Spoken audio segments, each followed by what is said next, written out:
and welcome to Sparks, a podcast by the Sagos Group. We're an international leader in learning and development with over 1,500 specialists all around the world in over 14 different countries and working with some of the globe's most exciting brands.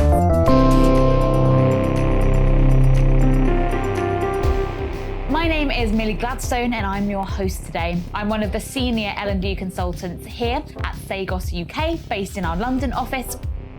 In each episode, we're igniting ideas, exploring bold strategies and sparking meaningful conversations with thought leaders, special guests like we have today, change makers and learning pioneers from around the world.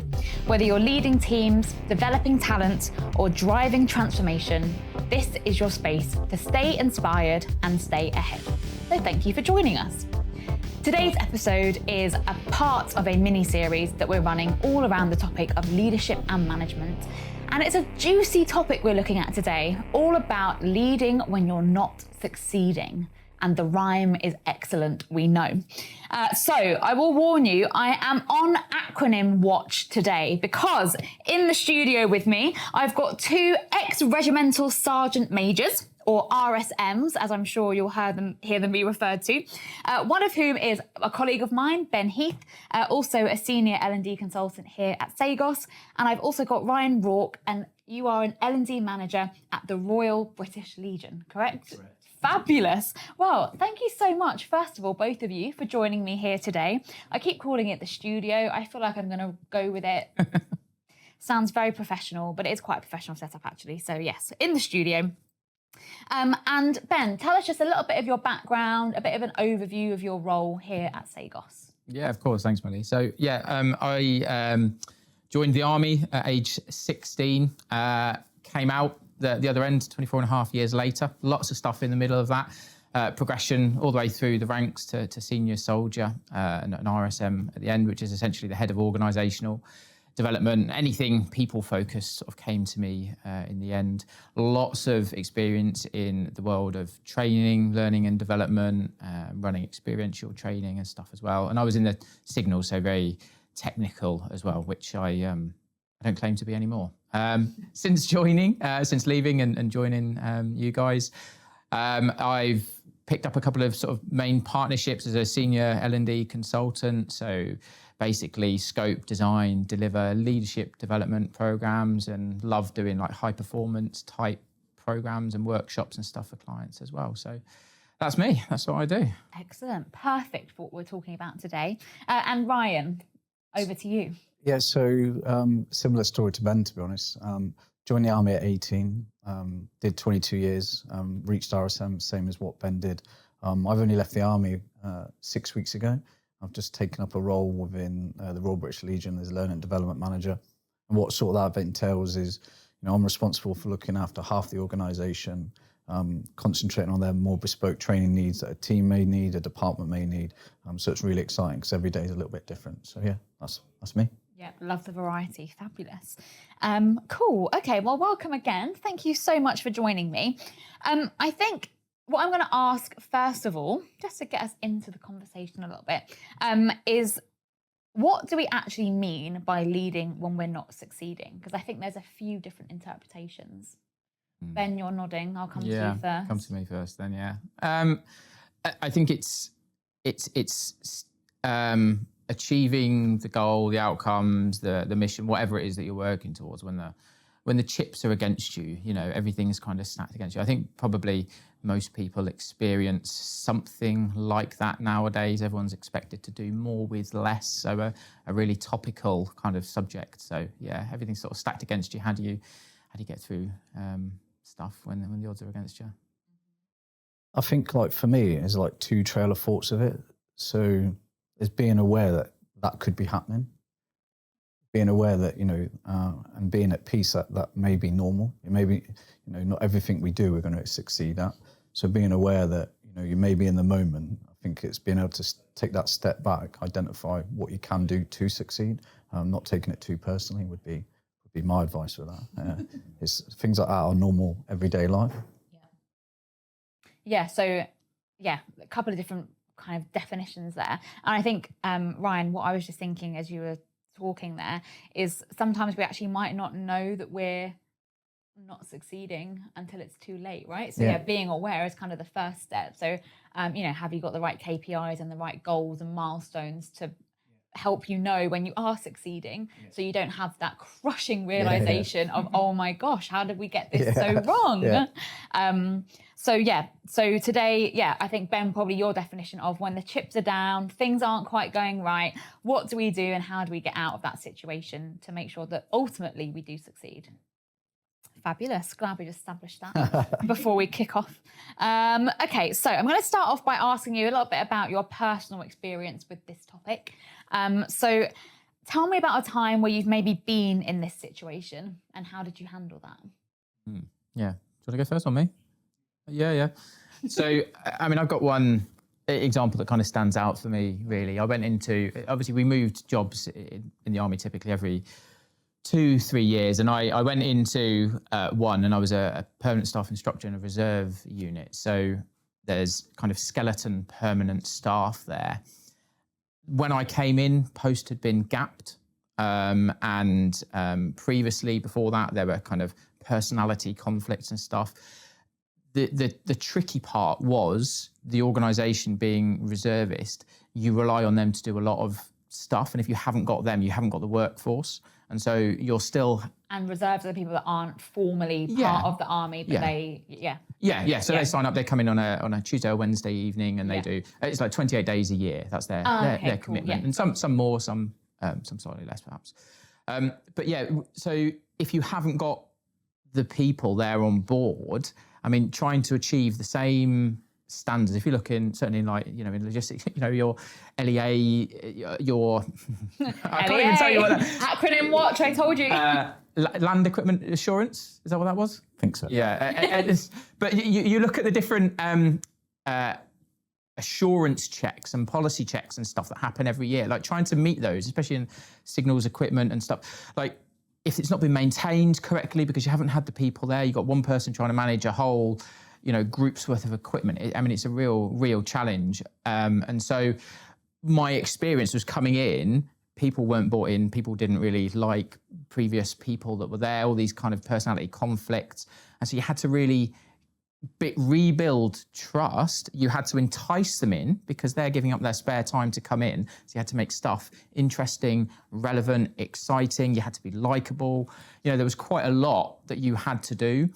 But within that 2 years, we'd gone from being, like the, and you can't really quote me on stats because I don't have them, but from like the lowest performing out of 4 of the subunit kind of organizations to not being the lowest. We were like certainly up there. And actually in terms of gatherings, we would have almost, in some of the instances, like the most attendance, the highest attendance.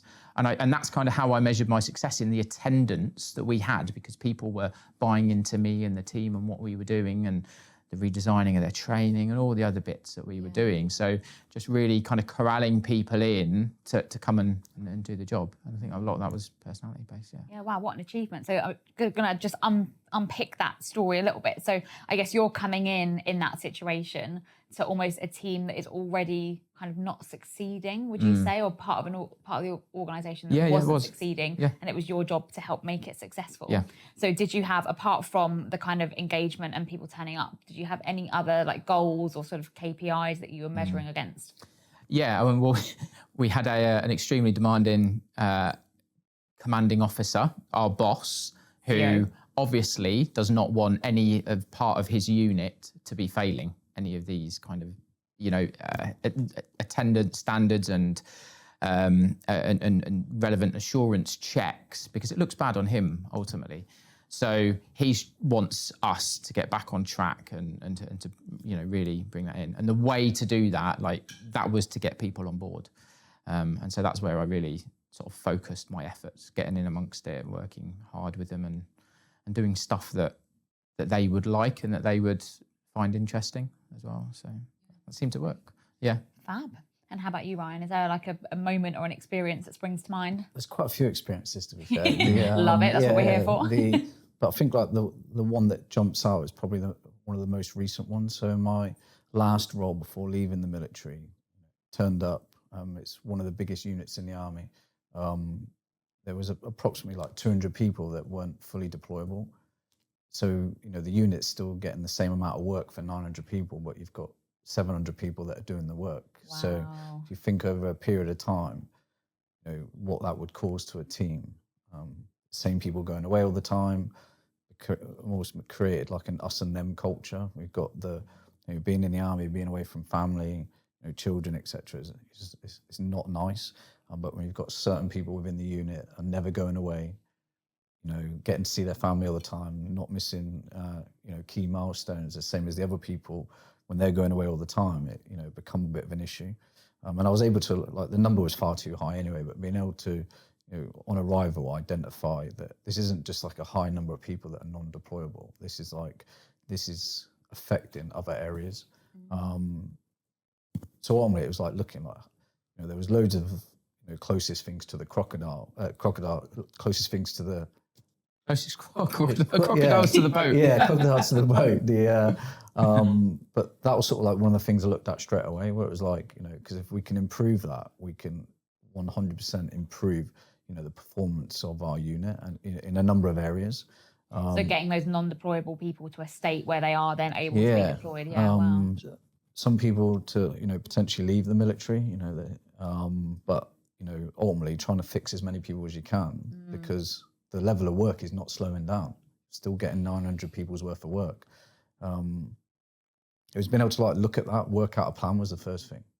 It wasn't going in there, rushing in there, like trying to solve everything within the first couple of weeks. It's being able to like look at this and it being like a measured effect of how we would achieve this.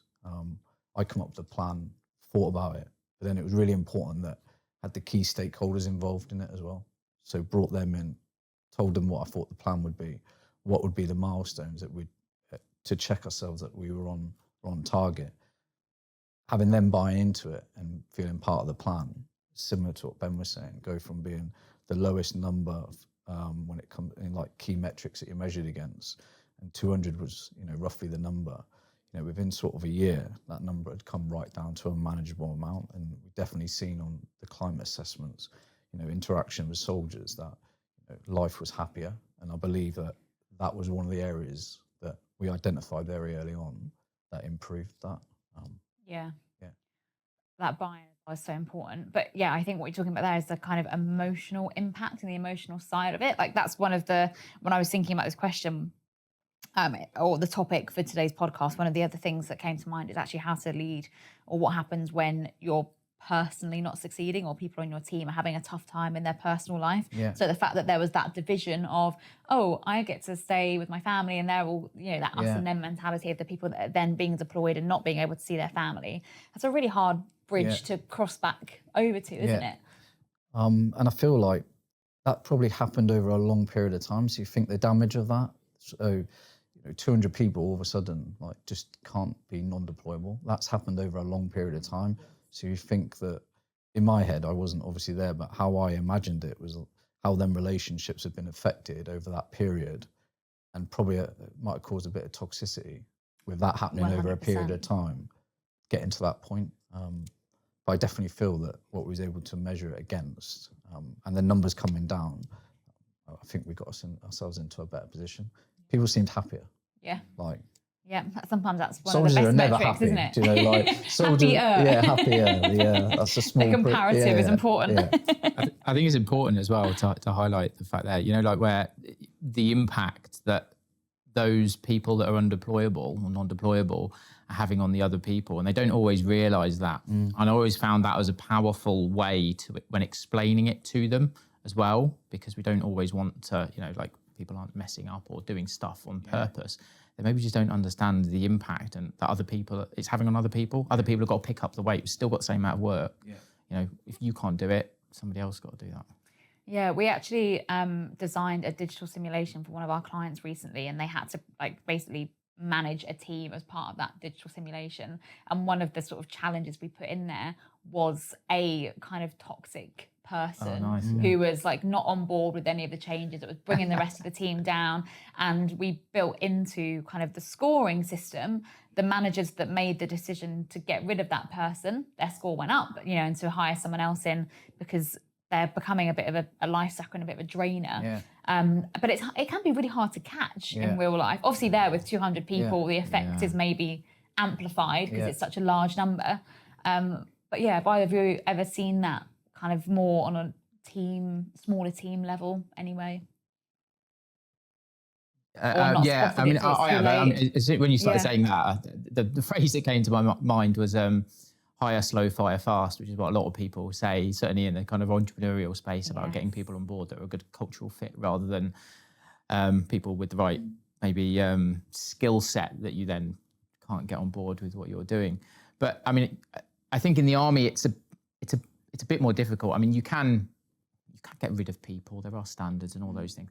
It's just a long, drawn-out process. Like I suppose in most companies as well. Yeah. There's also a bit of a reluctance because of, there's always the argument there that people will have is what's going to be better? No warm body, or a warm body that's working against us. And it's somebody. And ultimately, that's what it comes down to. And you're always going to have people that sit on that side of the fence and people that sit on that side of the fence as well. And also it depends how severe it is, I think. If they properly are a drain and they're not changing and you've really tried, that's a different situation than actually what is this person struggling with? How can we develop them? What learning can we give them to make sure they actually get to a place where... I think it doesn't help because you move every 2 to 3 years. So new people, new leadership styles, and I think that's why people slip through the net maybe. So then potentially there's toxic people in all walks of life, but potentially why they've stayed there probably a bit longer, because if that, I've always said in my last job, it was like a 5-year project, but I was only there for 2 years, do you know? So you've just got to be at peace with what you can do, because things take time, you're busy, you've got other work that needs to be done. You can only do so much in 2 years. So it's like, what's the top 5 things that I want to try and achieve here? Get the top 5 done. Let's go on to like number 6, 7, and 8. Try and work through. But I think it works as a negative because everybody's moving around every 2 to 3 years. Yeah, that's a challenge. There's a lot of work to squeeze into a couple of years, isn't it? Planting seeds for trees you never see grow. Yeah, fan of that. Big fan of that. You can take that away. That's not even my one. That's it's good though. It's good. So I'm going to come back to a word that you've used already today, Ben. Go on. But thinking about trust. So have you ever had to rebuild trust or confidence in your leadership after a tough setback? Yeah. Do you want to say that? Yeah, I don't mind doing this one. Go on. Because I'm a massive fan of if like you make mistakes, you should own up to it, like as in and own it, and that's always, that's almost been like part of my style very early on, and I'm being really comfortable with that. I think there's nothing wrong with that, and I think it's a good example of good leadership. But I think back to like a couple of jobs before I left the army. I just read the situation completely wrong, and the guys and girls that were working for me were burnt out, and I wasn't. By the time I was able to identify it, it was too far gone. But I stood in front of them and owned it. It was, it's only 120 people at the time, but being able to like stand up and own it, show transparency with them, realign different goals.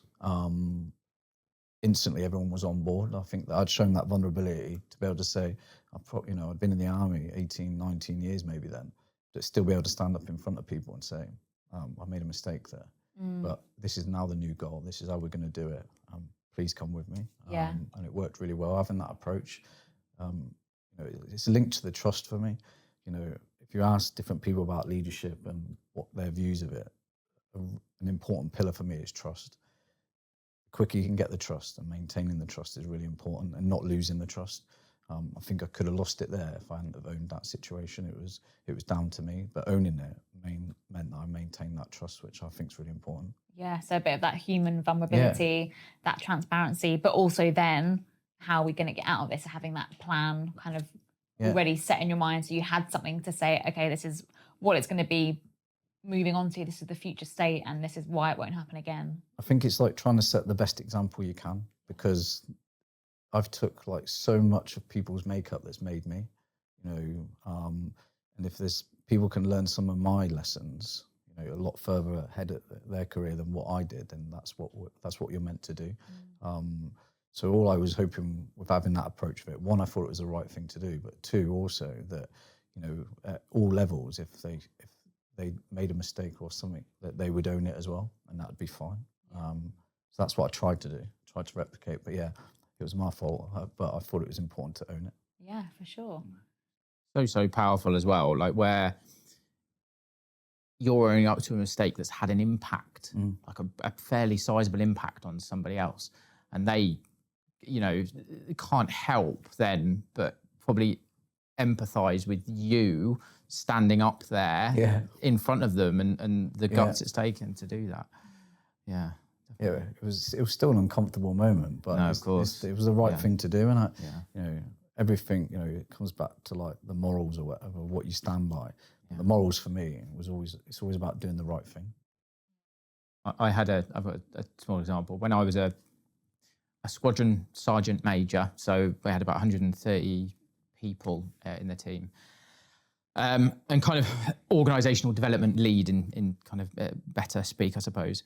I used to manage, and it was a bit of a mundane job, squadron funds. Like people used to pay. They never used to like it. It was always to see the He's like one of those guys. Like trying to get people to pay it, and it's basically like a pool of money that people pay into, like some subscriptions to monthly, and they do it so that you've got some money that's non-public, that you have a lot of freedom over what you can do for improving the lived experience for the soldiers that you've got. So whether you have socials or cohesion events or whatever else it is, or improving the lines and stuff as well for them. And we had an individual who was first thing that happened was he was struggling with debt, right? So there was a decision made. I wasn't then. That's not exonerating me from like any of this here. I wasn't there at the decision time, but kind of but kept informed. And we were going to provide him with some money, sub him some money from that part of that fund. Now that money obviously has been paid in by the soldiers. It was a loan. It wasn't supposed to not come back. This individual then gets kicked out for drugs a number of weeks later. So I think he'd paid like one repayment back. And then we've got this void. And now nobody looked. I was really transparent when I managed this, because I managed it all through like a Monzo account. I got people to pay it. So it was much easier. I made the process as simple as I could. People were paying in. And then what happened was I would share the statements, show them all the money, but nobody ever bothered. Nobody ever cared about it. So they wouldn't have even seen that money was loaned out. Any decisions about how money was spent needed to go to the vote to them, right? But because that wasn't like an outgoing that wasn't coming back in, that obviously wasn't done at the time. So then now we have got that situation where that money's gone out, and I think it was like maybe £400 left. We loaned him £500, and then what we ended up with a situation where we've now got a bit of a void. Now I could have just carried on, and they wouldn't have known any better. And I was like, that's not right, because I'm asking them to pay in. I'm trying to get them to use this money to do stuff as well. I'm trying to make it accessible. So we started this process of having town halls once a month or once every 2 weeks or something. And so we'd stand there, and then I was in front with my boss as well, in front of them all, and I would talk to them about squadron funds, and I talked about it. So I had everybody there. Now, in terms of kind of challenge culture, they're probably not going to directly come at me as being the senior soldier there, right? However, we tried to inculcate a culture where people would and feel like they could speak up.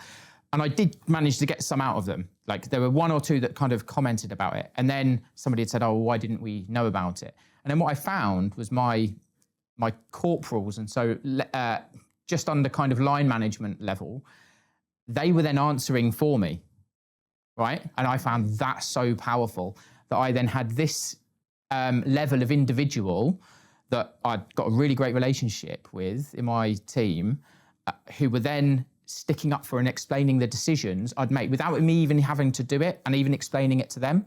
And they were like, well, if that were you, like you wouldn't know, because this is a compassionate issue for this individual. So we wouldn't want everybody to know all of that if it was you in that situation. Wouldn't you want that and the squadron to help out as well? And so they were all supporting me. And then I came out as well, and I spoke to one of the lads, and I was like, is that the right decision? And he went, yeah, absolutely. Absolutely. And there were a lot of people that were then saying, because I then kept my ear to the grapevine, like what's going on, you know, people were like, oh, we're going to opt out, we don't want to do this anymore. And I said, and that's fine, and you can opt out, but you just need to come to me and And again, maybe that's a bit of a barrier, you know, because they're not going to want to come to me. But ultimately, they would come to me then and explain the situation. I would say, okay, but then it means you miss out on X, Y, and Z. You will then pay more for this, and you won't have, you know, benefit from the collective pot that we've got. But just the fact I stood up in front of them and did all that, and I left after that, making that decision, I was like, well, that's absolutely the right thing to do. Just open, transparent, and honest. And because that's the drum I'd been banging about Squadron Fund since taking over, it was really important to do so. I think it's like, that's transferable. That's not an army style, because, you know, as he's explaining that, is, you know, as I'm sure it is in all walks of life, not everybody would do that. Like, do you know, that's like, someone's like, you've learned that along the way. You know, that's part of your makeup for doing the right thing. That's like good leadership. You know, I know plenty of other people that wouldn't have done that, would have left none the wiser. Because like you said, like, soldiers wouldn't necessarily have found out about that. And by the time they did, you're gone. It's like, it's not on your watch, but, you know, I'm a fan of that. Thumbs up approval. Thumb of approval, love it. But actually, it's kind of coming back to what you're saying, well, the accountability, the honesty, the transparency, and a bit of the role modeling, I think, as well. Because when you are in a tough situation, sometimes it is hard to see, you know, okay, how are we going to turn this around and actually make a success of this situation? And you have to role model and make sure that you're, presenting the right values that you want your team to display as well to make that happen. So have either of you kind of ever faced a time where you've maybe got a goal that either you've set or has been set from somebody above you that you just think, oh, that is so out of reach, we're never going to get there? And how did you approach that? So, you know, I can think of like one occasion where I was a squadron sergeant major, had a new boss come in and had like this grand plan of what he wanted to do. But I'd already been there like 18 months, 2 years, and I could see like how hard these people had been worked. They were like quite tired. So, you know, it was quite challenging that like you've got a new boss coming in, he's all fresh, he's ready to go. Excited, you know, new goals, He's been really excited to take that position. It's, you know, a key position in the army. And, you know, to be the negative guy, I found that really hard but I was trying to help him, like to set him up for success. I remember sitting down on the initial meeting and I actually stopped writing things down because I just kept thinking, we're not going to do that. And I tried to explain to him, it was in a safe space. He's a really good friend now, like you know, I'll tell you that part of the story in a minute, but, you know, the line that he used on me was pressure makes diamonds, Sergeant Major. Like, as in, like, ultimately, like, just get on with it sort of thing. I was like, cool. You know, he's still going to try and achieve what he wants to achieve, but, you know, very quickly he realised that it was unachievable what he wanted us to do. So I think it was like being able to like sit down with him, not say "told you so" was the hardest part probably, but sit down and explain to him like, cool, like, do you see where I'm coming from now? Like, let's, you know, we should still aim for them long term, but I think we should like break these down into like realistic goals. If we get to the 5th step, happy days. There's a really good couple of nuggets I want to pick out of that. So first of all was the like kind of chunking down the goal, so you could have that big lofty goal, but actually making sure you've got the smaller process goals behind it and those smaller milestones to make it achievable. But also a bit of that kind of like reflection, recap, lessons learned, like conversation as well, to figure out, okay, we haven't succeeded here or met this milestone. Why was that? How would that be different next time? Yeah, the thing that I liked about that is we did eventually get to where he wanted to, but it's just having a better approach to it, a more thoughtful approach. So everybody's busy in the army, but I think just having like a little bit of a different approach to it enabled us to achieve the goals like longer term. Yeah. So over a slightly longer lifespan. Yeah.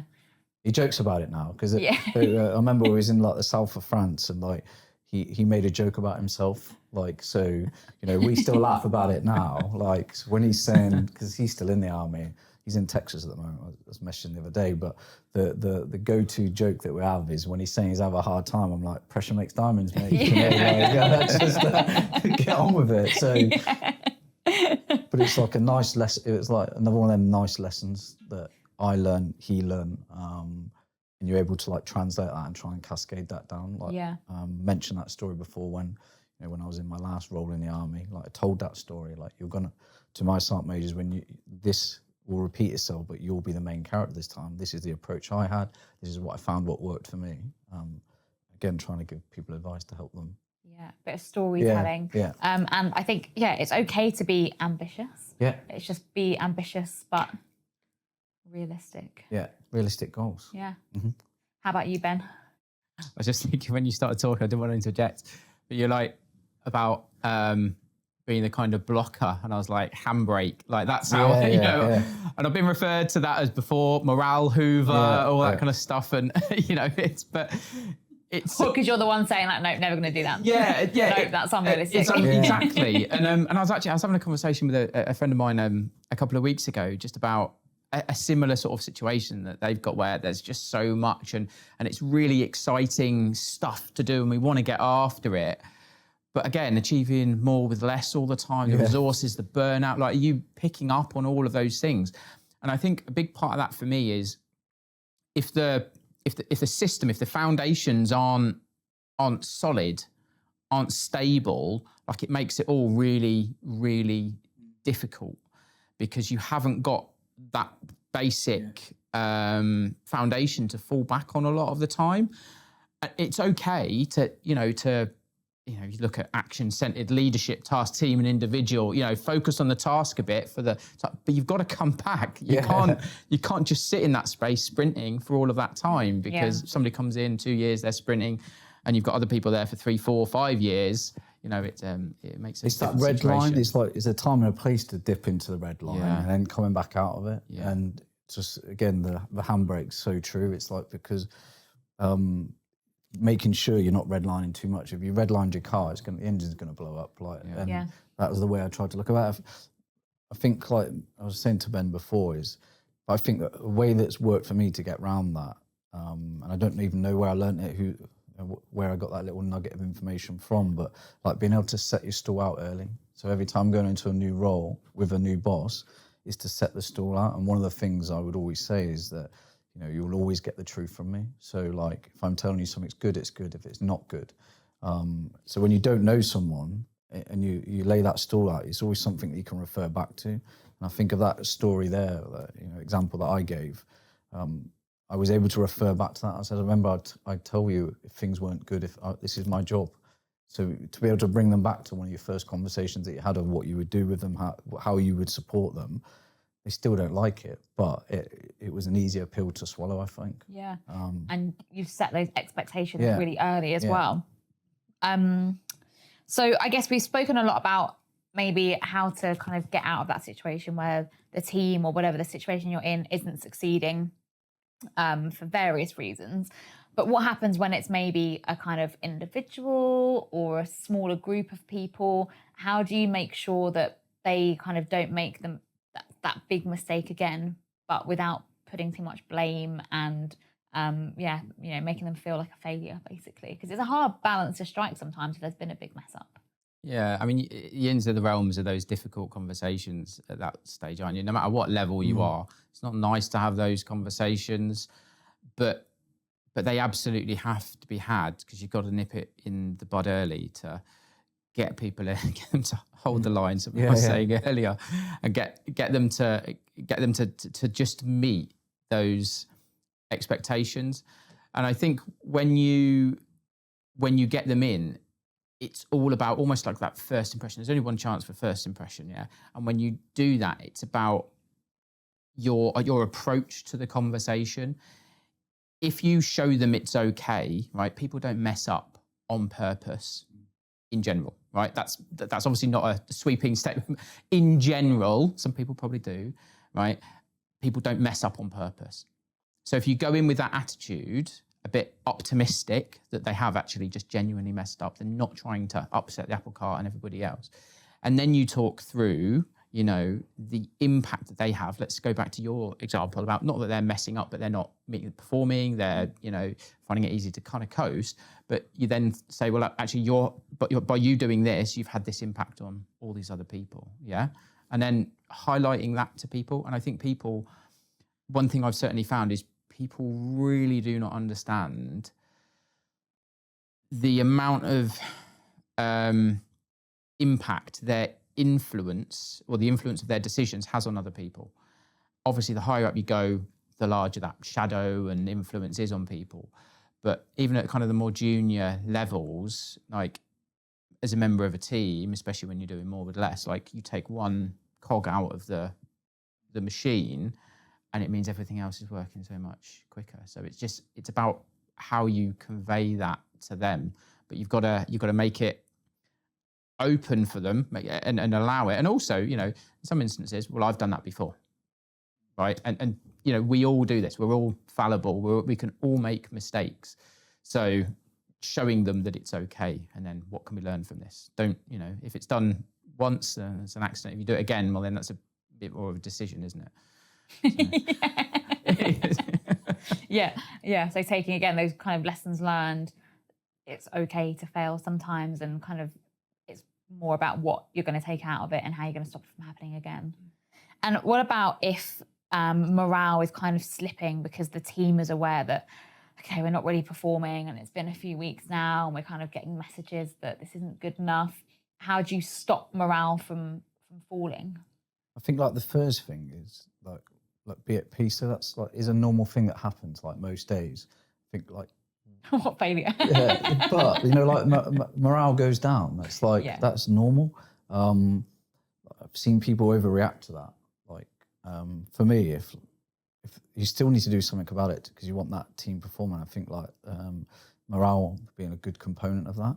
But it's just like realigning everyone, right? The direction of travel that you're moving on, what we're aiming off for, what the next step is, or if we need to bring another step forward, to give them a quick win, very quickly you can realign your team with a direction of travel.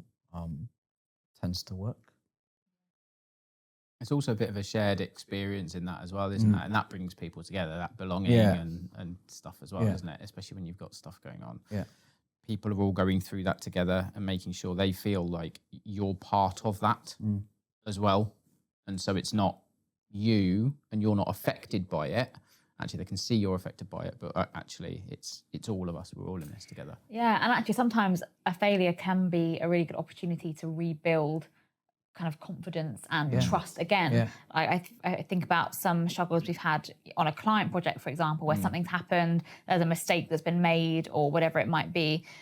But actually, if you can show that you can get out of that and make something even better and respond to that really quickly, then they're like, okay, fabulous. Like, we're even more. Yeah. What is that thing about like hotel reviews or something, that if it's in the Robert Cialdini influence book, and they say that if you book like an amazing 5-star luxury hotel and you go and everything is exactly as you expected, you'll probably rate them like 4 out of 5 on the like star review at the end. But if you go, something goes wrong, but then they correct it really well, then they're more likely to rate you the full 5 stars. Brilliant, because you've had that that loss of faith almost, and then they've overcorrected. It reminds me of that sort of phenomenon as well. Yeah, I like that. Yeah, it's brilliant. It's an opportunity. Yeah, absolutely. So final question for me today then, in terms of when you're kind of getting out of that situation, how do you manage up? Do you ever have to report back up to someone of, kind of why you're failing, how you got there, and how do you do that? I think, again, a part of that for me is, because in my last role, that's what's expected. You're reporting up and you're reporting down at the same time. Always, transparency, so being honest, and making sure you're not pushing anyone under the bus. It's very easy to blame other people when it's just you and the boss in his office. It'd be really easy to do that, and that probably does happen. But I think doing the right thing, giving the right information, the right steer, and having that integrity and honesty that you're doing right by everybody. Like, sometimes you need to give bad news. It's just part of everyday normal life.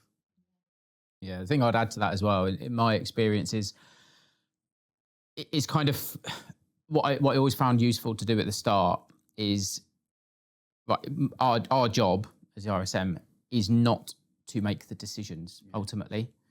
The boss makes the decisions. We then help the organisation get aligned and get into that direction of travel and do it as efficiently and as effectively as possible. And I remember having to kind of have conversations kind of upwards, and I would start with that and just say, look, I am here, you set the plan, and I am here to enable that plan, right? So everything I'm doing is trying to do that, trying to help you to achieve your goals and our goals. But when we're having these conversations, it's then useful to say, like, we can't maybe meet this target. This is why, but we've also tried X, Y, and Z, because then that shows that the whole team's behind it as well, and the whole team are actively working to try and achieve those goals.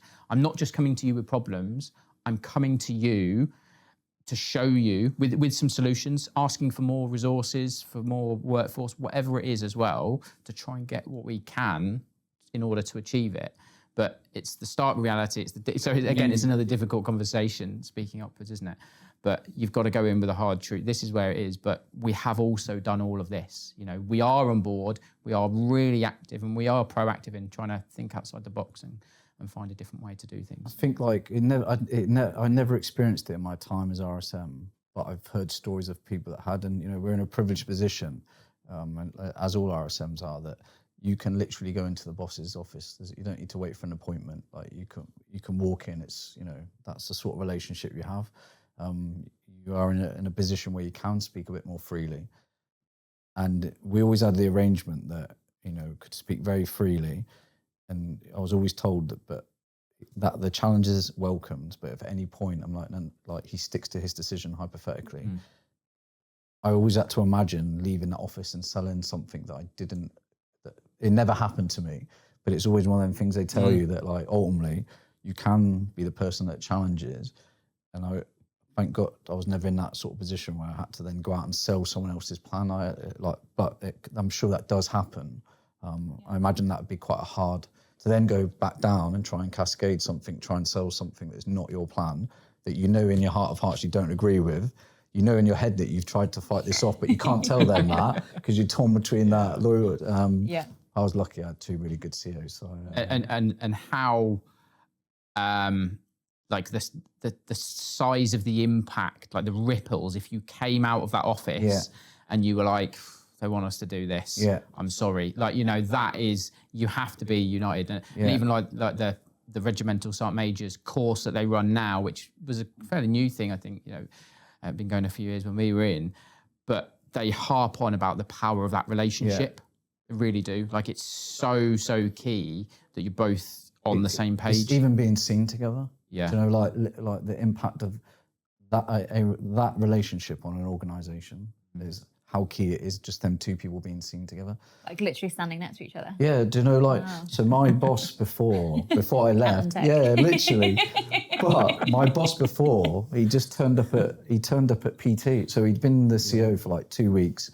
And it was like 7:45 in the morning. One of the Sergeant Majors messaged me and said, the CEO's turned up at PT. What do you mean the CEO's turned up at training? PT? Physical training. Sorry. Thank you. Physical training. It's for the audience. I know all the acronyms, obviously. But, you know, they were really worried because, and I had to explain to the CEO, I was like, you know, 2 weeks ago, you're a lieutenant colonel. You're still a lieutenant colonel now, but the difference is you're the commanding officer. Turn up on PT 2 weeks ago, no one would have batted an eyelid. The position that you are now, you're the commanding officer. The rules have changed almost now, like what you know, because that puts that team on eggshells. Like, why is the commanding officer just like turned up on? Because you'd get a heads up. Train alone. Yeah, do you know what I mean? But I suppose one of the nice rewarding things for me before I left is that, you know, the way he described me to the regiment was like, it turned him from a staff officer to a commanding officer. And I know he was referring back to things like that in his head that he was doing at the beginning. So that was quite rewarding at the end. Yeah, so you're that conduit really between. Yeah, 100%. Yeah. Wow, That's no a pressure. perfect term. No pressure. Yeah. Fab. All right. So just to close us out, then, one sentence, bit of advice. What would you say to a new manager who is facing their first sort of crisis moment? Do you want me to go? Yeah, go on. I'll go. Calm is contagious. You like that, don't you? That's He it. just That's stole in what my you were gonna notepad. say. Yeah, like you What stole my a notes. snake. Yeah. What a snake. But again, being seen, being calm in those situations, just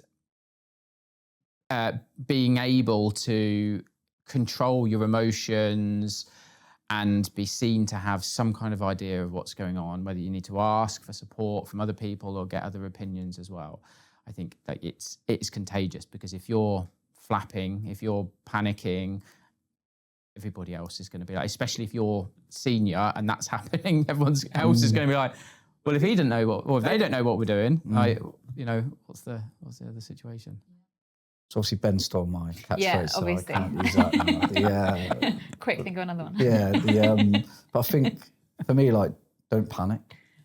Like, it's 100% normal. Like, everybody who's ever been in a leadership role has gone through the same process. Be at peace with it. I would be looking at what can you learn from it to make sure that doesn't happen again. And then you're going to come to your next panic situation and you're going to repeat the cycle. But yeah, just own it. Just take what you can learn from it. Move on to the next serial. Stay on the log.